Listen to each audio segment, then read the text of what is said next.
Visas Kazio Naruševičiaus gyvenimas susijęs su Panevėžiu.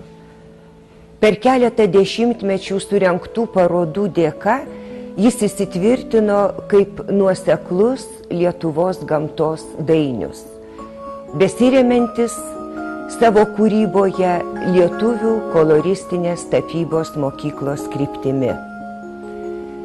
Jo kūryba tai ne tik paveikslo tema, motyvas, drobės paviršius, spalvų darna, toks ar kitoks potėpis, bet ir pačios kūrybos buvimas, paveikslų gyvastis, jų dvasinis ryšys su savo miestu, jo gyvenimu, kultūrinio potencialo pulsu ir raida. Dailininko dirbtuvėje liko labai daug neįkainojamų tapybos, akvarelės kūrinių, kurie reikalauja globos, meilės. Ateityje žadam parodyti dailininko Kazio Naruševičiaus kūrybą ne tik Panevėžio, bet ir visos apskrities ir Lietuvos žiūrovui. Jo kūriniai turi neįkainojamą išliekamąją meninę vertę. Ir mūsų atmintyje maestro visuomet išliks mokytojas, kūrėjas, žmogus. Labai sunku persurentuoti. Jūsų darbas, kiek tu dabar paimti iš būtų. Nu, tai šiandien pasižiūrėkime tuos natūrmortus, kas šiandien yra pastatyta. Va, natūrmortas šitas, pasižiūrėkite, kaip įdėmės. Jeigu taip iš karto iš pirmo žvilgsnį pasižiūrėjus, tai bus neaišku, kaip reiškia lapelį reikia padėti, kaip komponuoti. Pasižiūri, pamatuoji ir žinai, ar taip padėti reikia.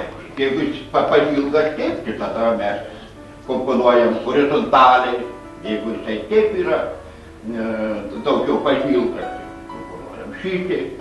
Va, tai čia vienas dalykas, kad ir kompozicija. Nu, o dabar kas antras labai svarbus dalykas, tai yra kas? Koloritas vadinamas.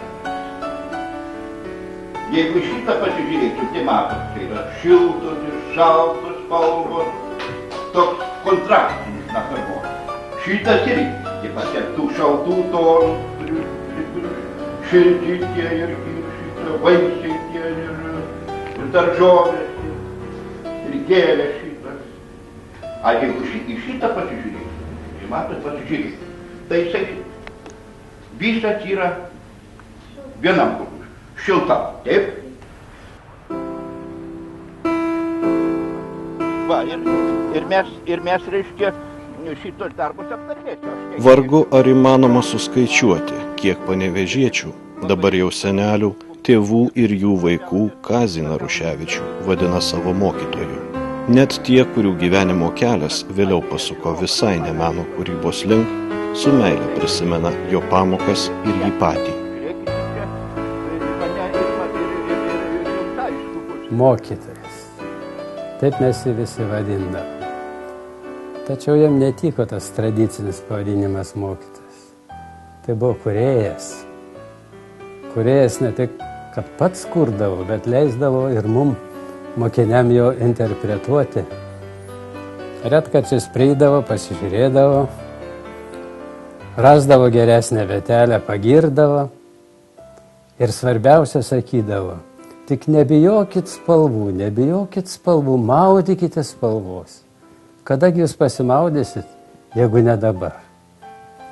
Jeigu pamatydavo jau kokį vykusį darbą, tai jis visą laiką kategoriškai sakydavo, Jonai, tik tai tu netaisyk jo, netaisyk, jeigu nori taisyti, imk drobę daryk kitą, tokį patį. Mes su juo išvažinėjom visą Aukštaitiją. Jis buvo nuostabus plenero meistras. Jo darbai atlikti Laprima technikoje, kaip dabar matau, jie man atrodino tarsi stebuklas, gulintis ant žalios žolės. tose stebuklose buvo ta pati gamta, bet ta gamta buvo pilna spalvų. Spalvų, nuostabių spalvų, kurios turbūt, nežinau, kurios turbūt tie stebuklai pažadino ir mane tą norą tapyti, matyti tą spalvą.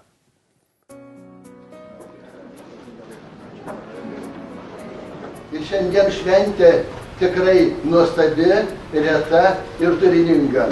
Šiandien mūsų buvusiam mokyklos mokiniui, dailininkui Kazimierui Naruševičiui ypatinga diena.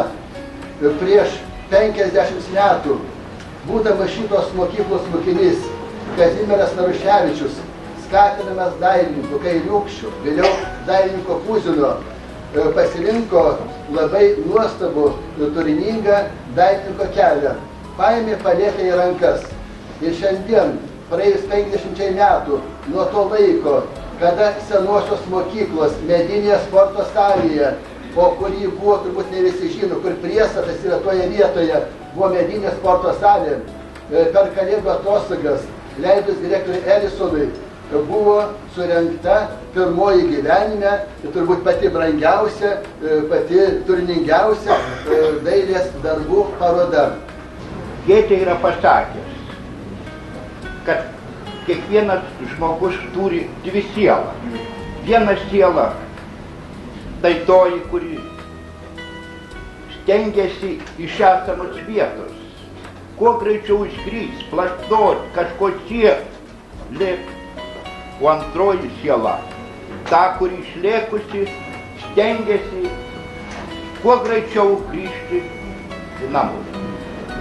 Todėl šiandien, man rodo, tie žodžiai tinka man. Prieš 50 metų buvo pirmoji mano šitoje mokykloje paroda. Tai momentas, kuriuo aš negaliu užmiršti. Ir dabar, po kurio laiko, grįžau turbūt tą antrąją sielą į tą pačią vietą, kurios užmiršti niekaip nekalbėjau. Kalbėdamas bijau pravirkti. Ir pravirkti ne iš širdies skausmo, o pravirkti iš džiaugsmo. Tada verkiau pasislėpęs rūbiniai, kai mokiniai, turbūt gal visi, o gal vienas kitas neatėjo, abiejų mokyklų, pirmosios ir antrosios mokyklos, draugė juokėsi, prisimena, suplaukė sekmadienį po pamaldų, kurios vykdavo katedroje, į šitą kiemą, kur dabar Petkevičaitės paminklas yra. Ir va, kada mokiniai susirinko ir netilpo tą gimnastikos salę, ta dalis, reiškia, buvo eilutėj, kad patek, o aš rūbų prikabinta tų mokinių, čia kaip tik į kiemo pusę pasislėpęs, kad niekas nematytų, švaimis ašaros. Pilna žodžio prasmė, tiek gera buvo verkti, kokia man gyvenime baimė.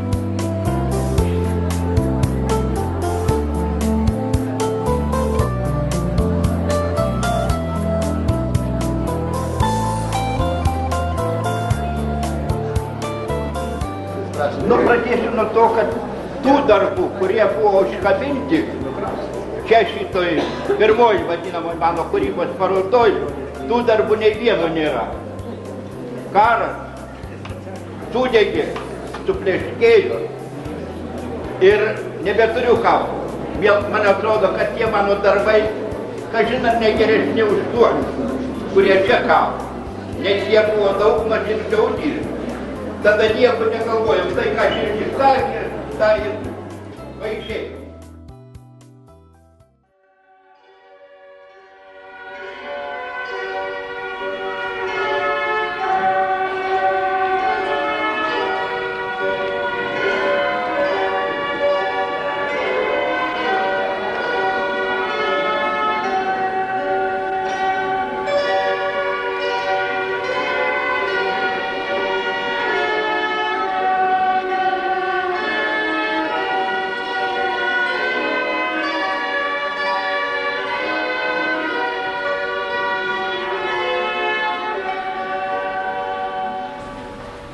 Mūsų mielam mokyklos mokytojui sukanka 70 metų. Didelis džiaugsmas apima pagalvojus, kad žmogus gyvena ir palieka paskui save labai ryškų pėdsaką. Tokį pėdsaką ir paliko ir mūsų mokytojas Kazimieras Naruševičius. Mes labai džiaugiamės, kad mūsų mokytojas yra vienas mylimiausių mokytojų mūsų mokykloje ir turbūt visame mieste. Todėl, kad kur nepasisuksi, jo mokiniai, jo mokinių mokiniai, kurie jų nepamiršta. Praėjusieji metai atžymėjo 20-metį, kaip mokytojas dirba dailės mokykloje. Bet mes labai retai užsimename, kad ši mokykla būtent užgimė mokytojo Naruševičiaus rūpesčiu. Na, o šiandien mes atėjom jos sveikinti su gražia asmeninio gyvenimo sukaktimi. Nuoširdžiai sveikiname.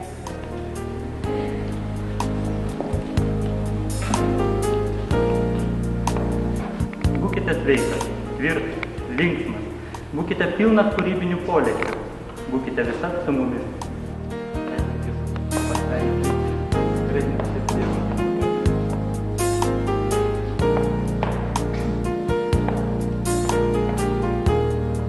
Na, o kadangi mokytojas yra mūsų mokyklos didysis rūpintojėlis, tai mes nupynėme jam simbolinį rūpintojėlio vainiką.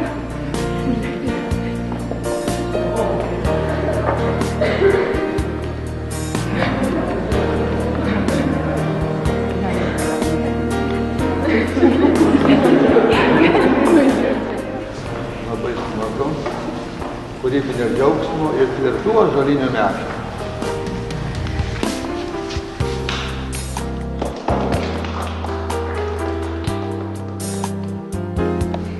Šiandien yra švietimo darbuotojų šventė, jūsų šventė, Kazimiero išvakarės, gimtadienio išvakarės. Aš visų kultūros darbuotojų vardu sveikinu jūsų atgimstančią Lietuvą ir labai noriu ir prašau, ir kad visi žinotumėm, kad pirmoji paroda dailės galerijoje, dailės parodų rūmuose Panevėžyje, balandžio mėnesį bus jūsų, o tada mes lauksim didesnių apdovanojimų jums už visą tai, ką jūs Panevėžio miestui davėt kultūrai, švietimui, mums visiems. Ačiū jums, mokytojai, labai.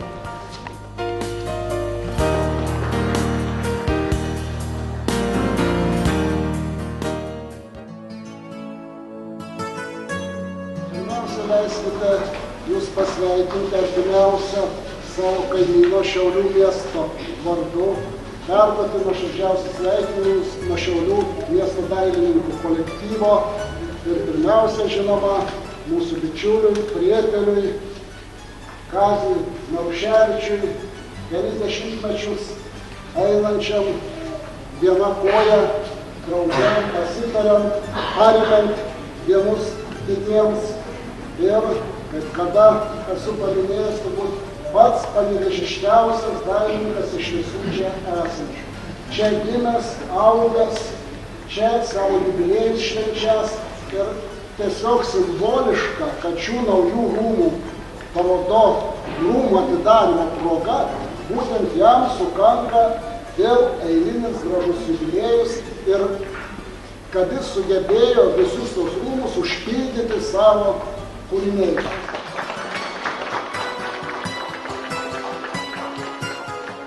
Kazys Naruševičius ne tik tai pats daug ir intensyviai kūrė, ne tik kelis dešimtmečius dėstė vaikų dailės mokykloje ir dirbo su tautodailininkais Spektro studijoje, bet ir rūpestingai globojo visą profesionalių miesto menininkų sambūrį. Net 15 metų jis vadovavo dailininkų sekcijai. Darė tai neįkyriai, kaip savaime suprantama dalyką, tačiau aktyvumo ir energijos jam galėjo pavydėti ne vienas. Kazys rašė į laikraščius, rengė aptarimus, seminarus, pristatinėjo parodas ir įvairiausias ekspozicijas, tarsi glaudė po savo sparnu kiekvieną nelengvos menininko duonos valgytoją. Jis darė viską, kad Panevėžyje skleistųsi talentai, kad čia sugrįžtantis ar iš kitur atklystantis dailininkai rastų palankę dirvą kūrybai ir gyvenimui. Visiems dailininkams kultūros darbuotojams ir viso miesto šventė. Ir aš šiandien labai džiaugiuosi. Man tokia laimė nusišypsojo, kad teko pirmam šitose rūmuose, naujai atidarytose, suruošti savo 50 metų darbo parodą. O Lietuvos mėlynės aš negaliu užmiršti, kaip saugi, taip sutampi su ta gamta, kad tik šioliai mano teptukas tą gamtą stengiasi kuo plačiau, kuo gražiau atvaizduoti. Naruševičiaus vieta ir Panevėžyje, ir Lietuvoje pirmiausia galbūt galima būtų nustatyti kaip pedagogo vietą.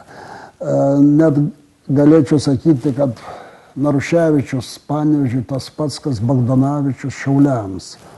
Kadangi visi be išimties iš to miesto, iš tų apylinkių kilę dailininkai, jie praėjo jo mokyklą. Vidurinėje mokykloje, dailės mokykloje, kuris davė pirmasias dailės žinias, galbūt gerų žodžių paskatino, palinkėjo tos dailės, taip kad mokinių skaičius yra labai didelis. Tas toks pedagoginis momentas, ko gero, periferijos miestuose gyvenantiems dailininkams yra svarbesnis negu Vilniuje, kur ten yra kita situacija, labai daug dailininkų ir jų poveikis galbūt vaikams, moksleiviams kažtai išsibarsto. O čia tarytum fokusuojasi į jį patį.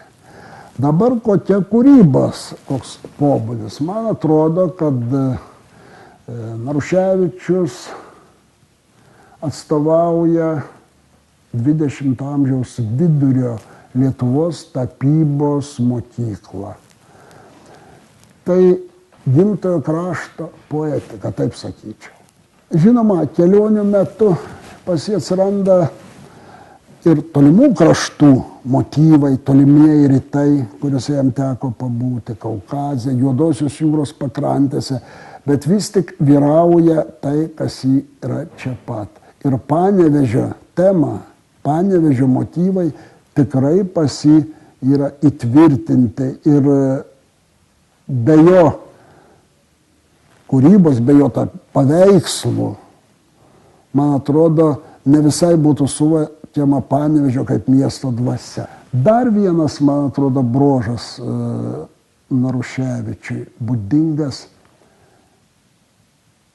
Jis nedirbtinai, o pagal savo prigimtį džiaugiasi kolegų dailininkų darbais. Pas jį lyg ir nebuvo kažkokio tai pavydo jausmo, kažkokios tai kitų paneigimo. Pirmiausia, jis stengdavosi įžvelgti pas kolegas dailininkus, o vis tik kas pas juos gera, ką jie pasiekė. Ir lygiai kaip su savo kūryba, taip ir su savo kolegų kūryba, jis lyg tai gretino kaip Lietuvos kūrybinės raiškos kažkokį tai būdą. Man atrodo,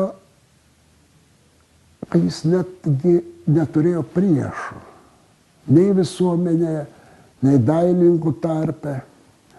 Žinoma, galbūt atskirais momentais būta nepakankamo jo įvertinimo, gal būta ir kažkokių tai užmaršties simptomų, bet šiaip jis, man atrodo, ir savo aplinkoje, ir ypač Panevėžio aplinkoje išlieka ir išliks kaip gyvas to miesto reiškinys.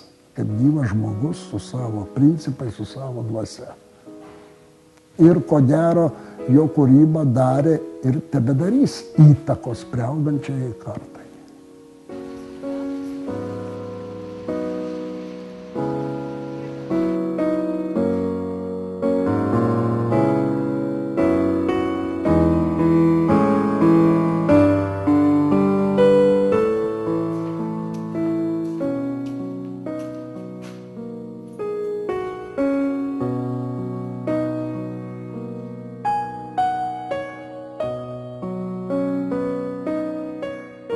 mes bekalbėtumėm, tai dailininkas Kazys Naruševičius buvo spalvos dainius.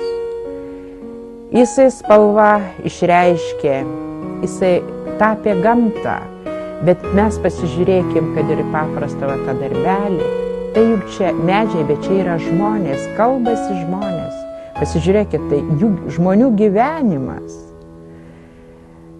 Ir aš vieną kartą pasakiau, Kazimierai, tai sakau, tu tapai ne medžius, o žmonės. Jis sako, iš kur tu žinai?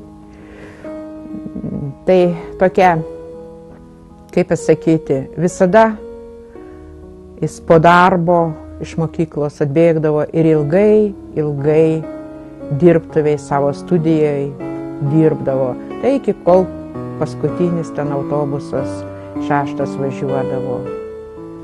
Pas tėvą Stanislovą buvom nuvažiavę. Tai jis iš karto, žodžiu, čia buvo pleneras iš Rygos, rygiečiai atvažiavo, iš karto jisai išsitraukė molbertą, viską dažus ir sraitė rankovės ir tik jam plaukai čia, tik pasipurto, tik tai su dažuotais ir jam viskas sustojo, atrodo, jis absoliučiai niekas neegzistuoja ir ta spalvos vizija jį veda. Kazys buvo labai jautrus, labai. Taip kažkur tai dvasiškai jautrus, jis viską taip priimdavo su tokiu kažkokio tai giliai, su skauduliu. Ir jeigu taip atvirai, tai stengdavos, kad jis nepajaustų visokių tų negerovių, tų visų bėdų, kokių tai. Taip įsisukti, įsiviniot, kad nedėjuot. Kaip sako, gal kaip, ne kaip mažą vaiką, bet kad apsaugo. Aš jau nekalbu tada, kai jau pradėjau sirgti, tai tada. Gal kai šalia būni, kažkur tai matai, jauti. Aš tik tiek galiu pasakyti, kad kada reikėdavo atrinkti darbus, pavyzdžiui, ten kokie nors parodai, ar čia vietoj, ar Vilnių vežti, ar kur kitur, jis pirmiausiai manęs klausdavo. Nu ką aš galiu pasakyti, aš taip pasidairu, pasižiūriu, nu iš tų darbų, kaip Katrė, kaip tau atrodo, aš taip ir pasakau, kaip man atrodo. Tam gal to trūksta, tam mano, tai... Bet paskui, kada jisai dirbtuviai ten savo kolegės pasikviesdavo, Jasiūnaitė, Medytė, paskui dar kas ten, aš nežinau, Šauskienė tada buvo ar nebuvo, dar kai ką iš draugų, kaip taisyklė jis pareidavo ir sakydavo, va, kur tu sakai, va, tuos darbus ir atrinko. Tai kažkokia tai gal tokia intuicija, sakyčiau. Ir visą laiką, kiek tėvuką prisimenu, tai visą laiką jisai mene. Visą laiką, visos jo mintis, visi planai, viskas susijęs su menu ir su kitais žmonėms, su vaikais, kurie mokosi meno, su suaugusiais, kuriuos taip pat ten įvairūs būreliai būdavo, ten spektras ten, ir panašiai. Va. Jis visą laiką to gyvendavo. Jo ne tik tas darbo laikas, bet ir po darbo, ir vėlus vakarai, ir savaitgaliai, ir visas praktiškai laikas būdavo susijęs su menu. Tai va, taip ir prisimenu jį, kaip tėvą atskirai neatsimenu, tiesiog tėvas dailininkas. Tai va, tėvas mene visada. Bet būdavo kitas dalykas, kad leisdavom atostogas. Kiekvieną vasarą važiuodavom į pietus, ar tai visą laiką mažiausiai po mėnesį praleisdavom kartu, reiškia. Tai būdavo taip pat tokia subendrinta, tėvas pieždavo, mes ten poilsiaudavom su mama, bet vis tiek praleisdavom labai gražų laiką, tas atostogos būdavo toks labai malonus prisiminimas išlikęs.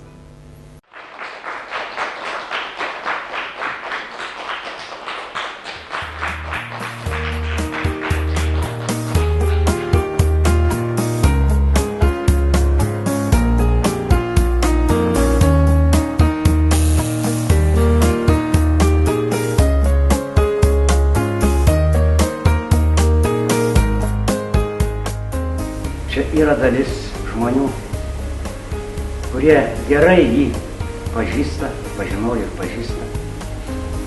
Kartu užaugo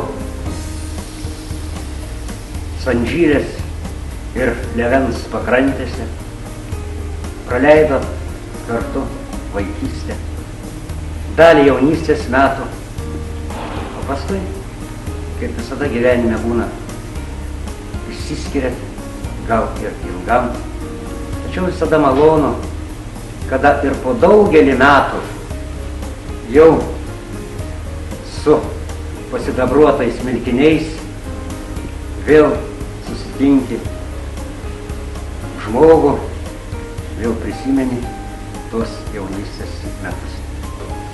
Gal kaip yra žmogui įprasta, kad iš karto jaunam esant vis norisi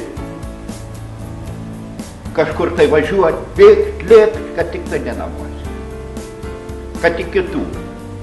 O paskui, kai išvažiuoji, pabūni, ir kur jeigu dar ilgesnį laiką, ir jeigu dar kitur, kur vartai būna iškelti ir kelias per tolimas, kad atvykti, tada ilgesys be abejo būna dar didesnis ir dar didesnis noras. Va, mes praleidom tokias labai gražias dienas. Nu kur čia prisiminimų, tai aš nežinau, vadinasi, pasižiūri kurio nors pusę, taigi kaltininkai paliūtė sėdi, va, iš tos pačios giminės, iš tos pačios, ta artimiausia kaimynė, va, kiek čia sušokta mūsų tų ratelį, labai gerai šoko, prisimenu, va, taigi. Ypatingai tokia polika būdavo, vaikai per kojytę vadinasi. Atvirkti nepamatai, antros ir nereikia, tu vieną koją gali šokti, kai žojai ar moškiumas. Taigi, atsimenu, kad labai sausas kiemas, mes šokdavo ir ant visokių kiemų, reiškia, kad ir šlapia būdavo, nesvarbu, taigi, bet ten toks kalniukas, nikados ten šlapia nebūdavo, ten mažiausiai. Leiskite mums įteikti, nors ir nedidelį, kadangi blokada, dabar didelių duonos kepalų nebekepa. Gali būti ir be druskos. Tad atleiskit, gerbiamas Kazimierai. Priimkit nuo bernatoniečių šį duonos kepalą ir prisiminkit savo vaikystės dieną. Per kojytę polika šoko, paliūtė. Per kojytę. Taigi, nu aš manau, sušoksim. Dar sušoksim. Kad ilgai dar kad jūsų rankoje būtų, ilgai. Rūta, aš to labiausiai tikiuosi. Ačiū, vaikeliuk. Tokie linkėjimai, tai viskas, už pinigą uždaužta. Brangiau už viską. Nu, Kazimierai, ačiū mano darbelį, bet tai oi, bet menas. Didžiausia dovana. Taigi, menas. Ačiū labai. Gėlės, moteris ir menas.